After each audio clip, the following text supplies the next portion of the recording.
We just celebrated the anniversary of the establishment of Israel as a Jewish state. It was a time right after World War II where the entire world came together after the horrors of the Holocaust and said that we, as a world, united countries all around the world, said we need to establish a state where Jewish people can live. And so we celebrate the establishment of Israel as a Jewish state. And yet at that same time as we're having this celebration, we're also seeing this alarming trend, this growing trend of anti-Semitism, even here in the United States, and in fact, unfortunately, even here in the United States Congress, where you have members of Congress expressing anti-Semitic views on a regular basis now, and also embracing and supporting this boycott and divestment movement.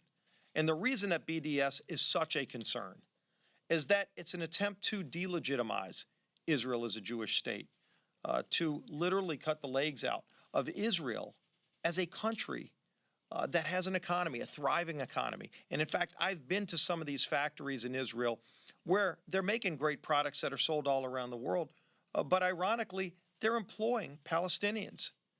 And the Palestinians that work in some of these factories are making higher wages than if they were outside of Israel in some of the communities surrounding Israel, areas that could be part of a two-state solution. And so it not only would hurt Jewish people in Israel, it would actually hurt, the BDS movement would hurt Palestinians who are making good wages.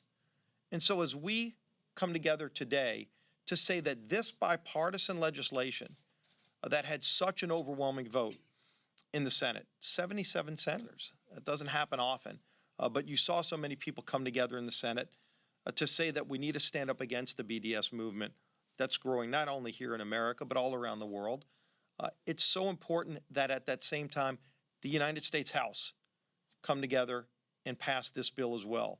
Congressman McCall's legislation has incredible bipartisan support, but that's meaningless if Nancy Pelosi doesn't bring it up for a vote.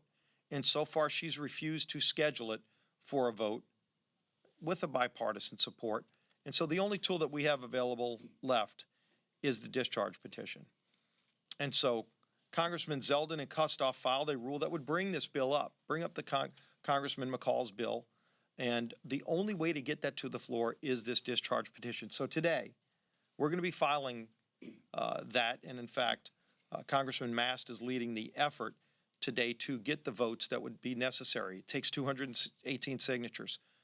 I'm calling on all members of Congress, Republican and Democrat, to come together and stand against the BDS movement. Stand up for Israel, stand with our friend and our ally Israel, while at the same time making it very clear that we're not going to tolerate this growing anti-Semitism and anti-BDS movement in America or abroad.